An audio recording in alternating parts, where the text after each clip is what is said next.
You have an idea. You want to tell it to the world, but you don't know where to start. That's where Anchor comes in. They have the tools for you to edit, produce, and record your idea right from your phone or computer. It's the easiest way to reach and grow your audience. They publish for you to Spotify, Apple Podcasts, and all major platforms. And to top it all off, they match you with advertisers so you can earn from your passion and your wonderful idea. So tell me, what are you waiting for? Download the Anchor app or go to anchor.fm to get started and follow your dream.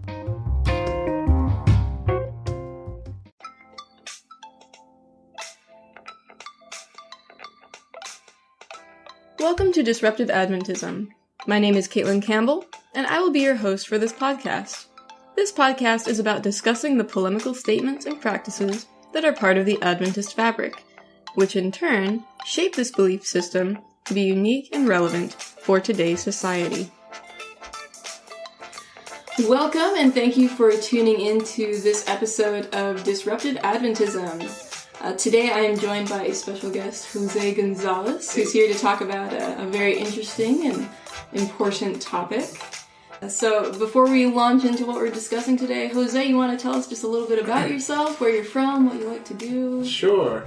I'm a mental health counselor. I've been practicing since 2012. I went to Andrews and did my master's in clinical mental health counseling. So I've been counseling since 2012. And I used to work at the university, at the counseling center, but now I'm working with Dr. Hinman here at private practice.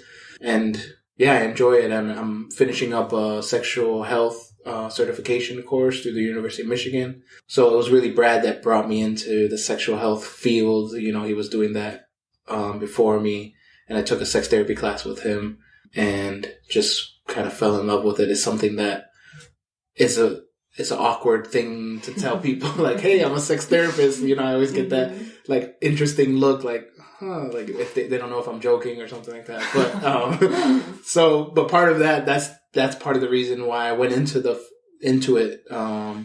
You know, it's something people don't like to talk about. And I almost enjoy when there's, like, that awkwardness, because then I can be, you know, an educator towards people or educate them about sexual health or whatever, you know, because there's not many people that are talking about it, you know, so that's just a little bit about me. Yeah, all right, awesome. And so as you listeners can tell, we're probably going to be talking about sex today. Yeah.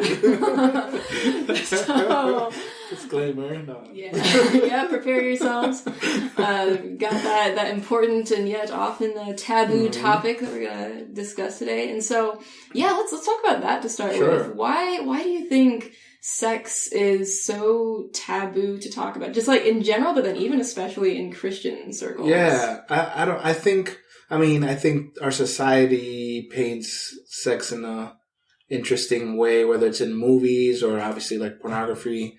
It's not necessarily shown in the most healthy way. So for example, you see a sex scene on a movie, and the assumption is that they're like throwing each other everywhere, which way possible, and stuff like that, which is not necessarily realistic. So I think that's a big thing. And also I think it's often seen as private, maybe. I wonder if that influences it, especially in the Christian community.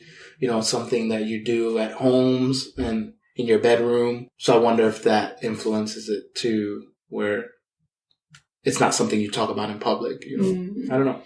Yeah, just kind of how media shapes it and causes to get these odd feels about it. Right. And unrealistic. And it is a very private thing. It's very intimate. Right, definitely. I mean, the issue becomes like, not only maybe it's not something that you talk about in public, but on top of that, couples aren't necessarily talking about it in the most open way either. You know what I mean? So it's just very interesting. You're sharing your life with this person, but then you're not talking about sex, which is the most intimate part of your relationships. It's just interesting how that works out. Yeah, definitely. So as you've talked with people as you've seen, as you've looked at research and that sort of thing, what are some common issues that people tend to have with sex? Yeah. It's funny because I was discussing this question with Dr. Hinman, and we laughed, saying that Christians or people surrounding sex struggle with everything about sex. If you can name it, then that's the issue that comes in. It's just interesting. So like, how to have sex even. I've been told about issues with newly married people. They don't know how to have sex, so there's like pain involved in sex, for example, or having to see PT or whatever. Then there's the unrealistic expectations about sex regarding like pornography. Like you see the things in pornography that aren't realistic, and if you're not educated about sex, or if you don't talk about sex, then that's the education that you're getting. So I see that a lot of people having expectations of what it should be like based on pornography or media or whatever, when it's not actually that way. Like for example, stereotypically, like men are supposed to want to have sex way more than women, but that's not necessarily the case all the time. So that's definitely an issue. So, and one big one that I think, I see in Christians at least, is the idea that like for so long you're told not to have sex, you know what I mean? And then all of a sudden you're supposed to like switch that around and now it's like legal, quote unquote, to have sex. How do you do that in a healthy way? How do you, how do you switch that mindset so rapidly? I mean, that's a big one for Christians. So you're told the majority of your life, don't do this, don't do this, right. don't do this. Exactly. And then, all right, now you can. Right. And now what do I do? Right, exactly, right. And you're expecting it to be like great or something. I mean, it just doesn't happen that smoothly often. Your expectations and reality aren't quite matching up. Exactly. Yeah. Definitely, that's a huge one. And another thing also that I think both in the Christian context and outside of the Christian context, it's pleasure. Pleasure is definitely something that's not talked about. I think in some Christian circles, sex is still seen as like procreation, or like there's not pleasure involved necessarily, and that's I think that's a huge one that we don't talk about. That sex is pleasurable, and it's okay to have sex for pleasure, in your marriage or whatever. But we don't talk about that. It's just crazy. Yeah, rather than just being fruitful and multiplying. Right. That's Exactly. all it's supposed to do, Exactly. right? Yeah. That's what sex is supposed to be. Even though it's like something like 1% of the sex you have is actually in your lifetime is actually for procreation or for having babies. Like it's like less than 1% or something like that. So it doesn't make sense. So if we put so much emphasis on this 1%, right? What about the 99? Right. Exactly. Yeah. Exactly. And I'd imagine what you were saying earlier about suddenly you're supposed to have this switch from not having sex to like, all right, now. I imagine that switch in itself is very difficult to make, where you can actually like, now that this is theoretically available to you, I imagine you're still having like these same emotional ties, these same feelings like, no, this is wrong. I shouldn't be doing this. Right, exactly. And that's the point. A mindset like that's been in place for, however many years you were dating, for example, or before you were married, like that just doesn't switch off that shame that you feel around surrounding sex, or the apprehension, or like this is bad, it doesn't switch overnight, it's not possible, I don't feel, Yeah. Tricky. Yeah, definitely. So I wanted to ask you, there's been a lot going on in the media lately talking about the issues surrounding consent. And I've, this is a hot button issue, hot topic, from, you talk to women, you talk to men, and there's strong issues on both sides. I've talked to men who are afraid of like, oh man, what actually is consent? What do I have to do? I have to have like some written agreement every single time I want to do anything. So what is your perspective? What do you think is consent? What does it mean to actually give consent? How do you ask for consent? What are your thoughts on this? Yeah, I mean, I think in the broader sense, consent is having control over your body, and not doing something that you don't want to do. That's kind of a broad definition of it. But speaking to the point of with a partner or men's fears or whatever, the thing that I find interesting is that we make it such a big thing, and with all of this thing, with talking about sex, with talking to kids about sex, we make it this huge thing as if it's going to be huge conversation. You're going to sit down with the person and be like, okay, let's hash this out, write this down, which maybe might be helpful for some, but it doesn't have to be that enormous and like anxiety provoking or shame based. It can be way smaller than that. So for example, asking if you want to continue if you're physical with a partner and asking about wanting to continue, that doesn't have to look like, hey, let's stop what we're doing right now and let's like have a 10-minute, 20-minute conversation. It's more nuanced. It can be more subtle than that, asking, is this okay? Does that feel okay? Are you okay with this? It doesn't have to be this huge sit down conversation necessarily. And I think when we view it that way, then of course it's going to seem like difficult or seem big or seem cumbersome or whatever, you know what I mean? But if it's something that's continually happening, a conversation that's continually going on, then it shouldn't be that serious or that, you know what I mean? An ongoing, like, progressive conversation. Right. And the same with talking about sex with kids, for example. Like, if it's something that you're continually talking about with your kid or continually having that door open, you don't have to worry about the quote unquote talk.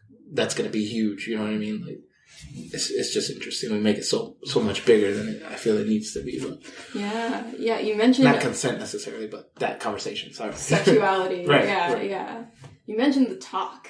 Yeah, and of course we all have like ideas that go along with that. Yeah. Yep, definitely. So what positive strategies would you recommend to parents who are raising their kids? Like, talking about sex, we mentioned the talk, but maybe there's a better avenue to take, it sounds like. Yeah. I mean, I think having a series of talks, I would put it that way better. But I think one of the biggest strategies is just being open to questions. So, whether that's like, hey, if you have any questions about X, Y, Z, I'm here. Just let me know if you have questions. Because often you're not necessarily going to have the most deep or the right conversation. I'm not sure how to put that, but you're not going to necessarily have that conversation one time or what you're thinking is going to be a deep conversation one time. But if you're open to questions, when your child is concerned about something, then they come to you, then that's going to be a more productive conversation. It may not be when you want it to happen or when you think it's going to happen, like when the talk is going to happen, quote unquote. It may be later on when the kid asks you a question that you're thrown off or something, or like, you're not expecting it. So I think the biggest thing is being open, creating that open environment that they can ask you anything, for sure. Another thing that I was thinking about related to consent, is you're teaching kids consent early on. And that's part of having those sexual conversations, teaching a kid that they're in control of their body, or that they don't have to hug someone if they don't want to, or they don't have to kiss someone that they see once a year if they don't want to. Those little things I think are important. Starting at a young age, teaching that self-autonomy.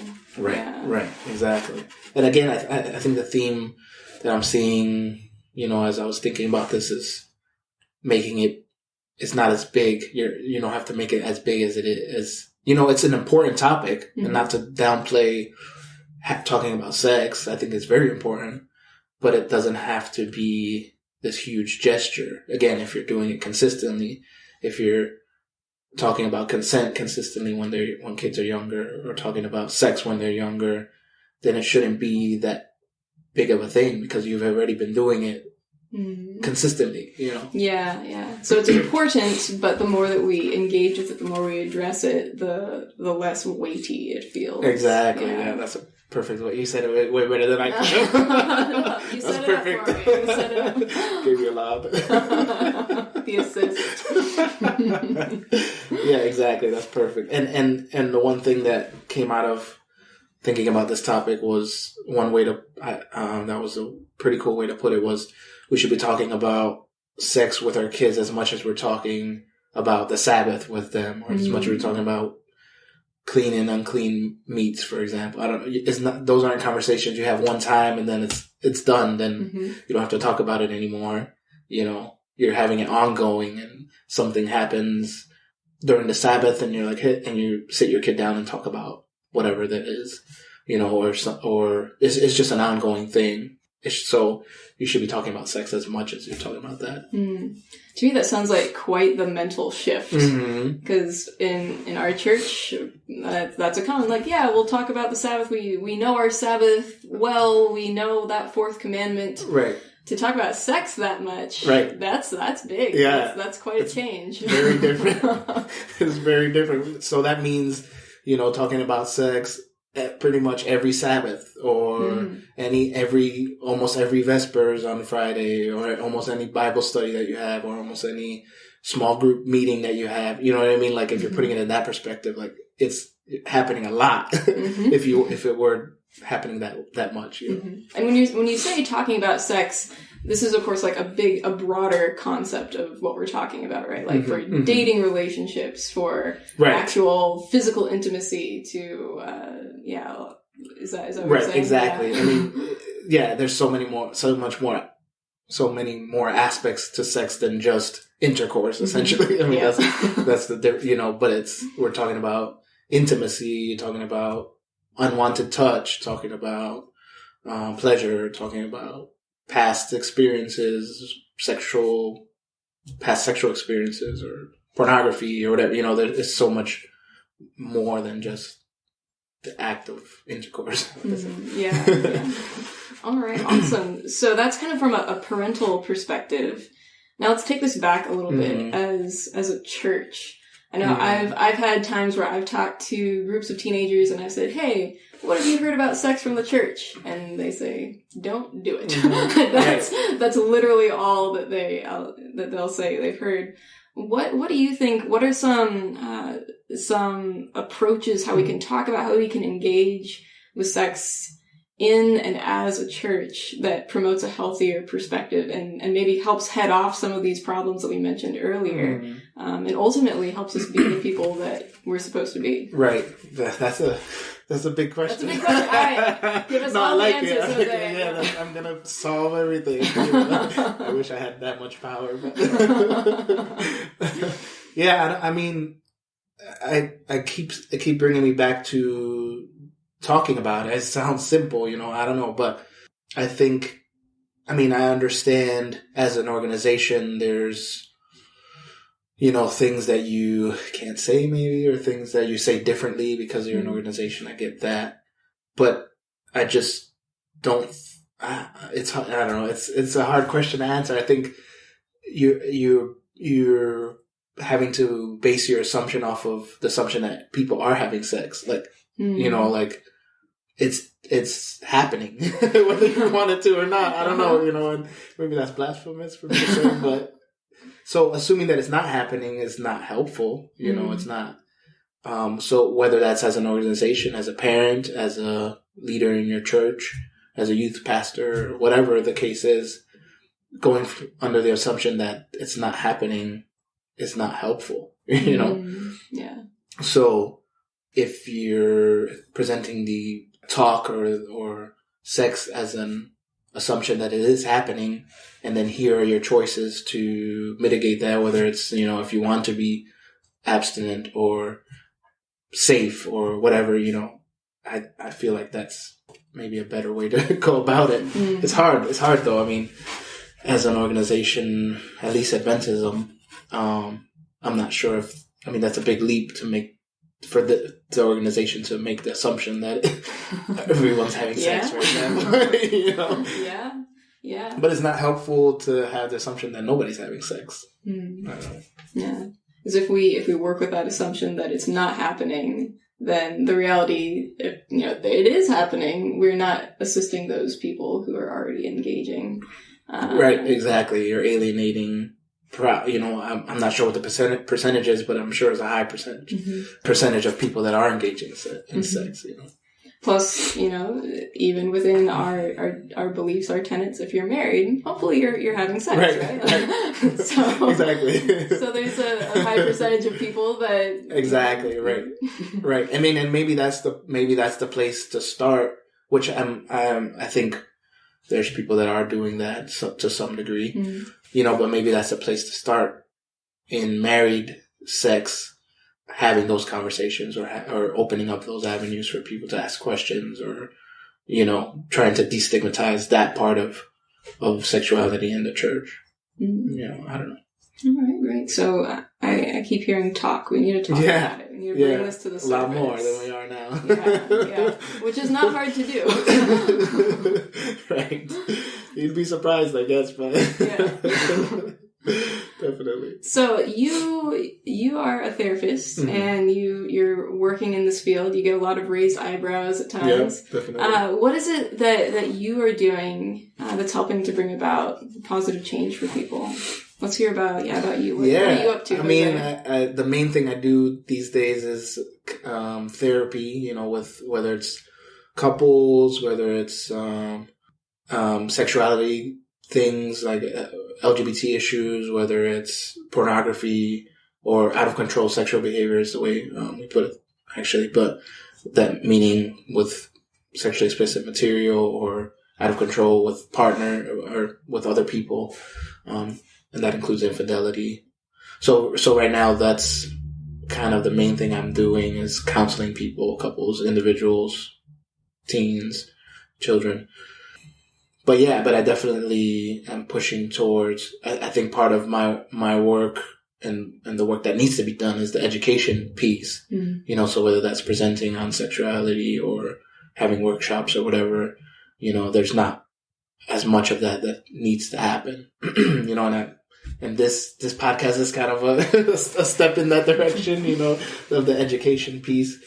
Yeah, so those are kind of the big things that I'm doing, and making people feel uncomfortable. Like you said, the eyebrow raise.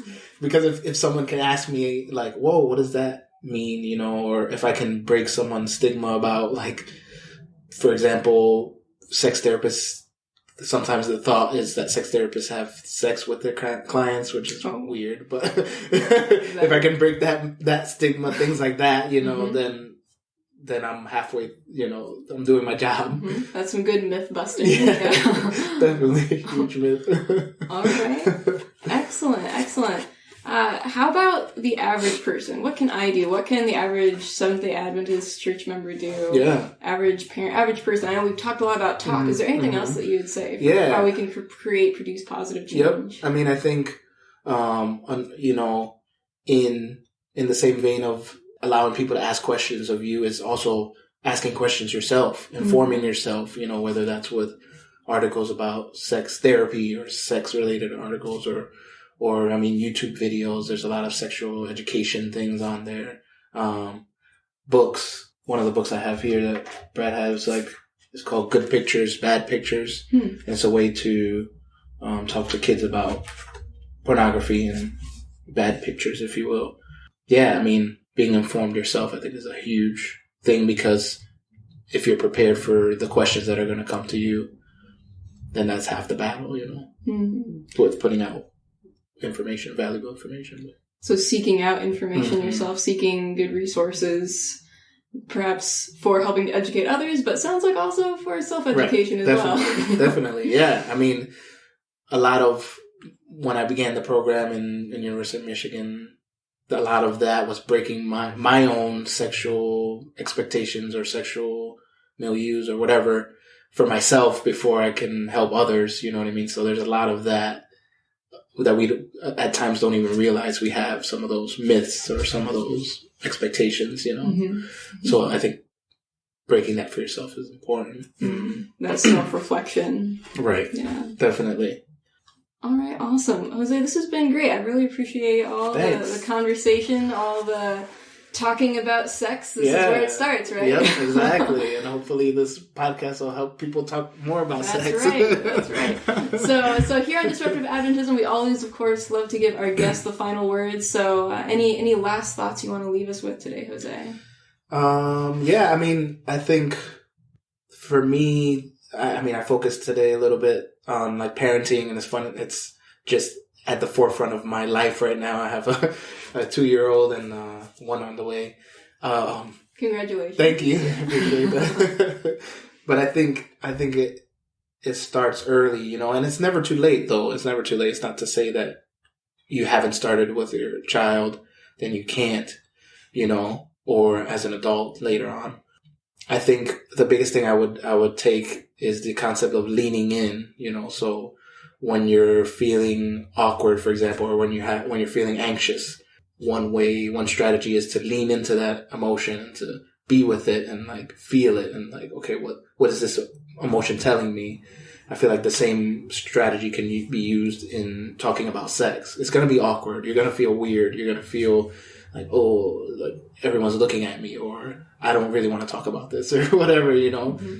But if you lean into that feeling, if you lean into that awkwardness, the result at the end of the conversation is going to be way better, and you're going to be informing someone, and breaking myths, huge things that are happening. That was our conversation with Jose Gonzalez on Sex Talk. If you would like to get in touch with Jose for more information, you can go to www.hinmancounselingservices.com.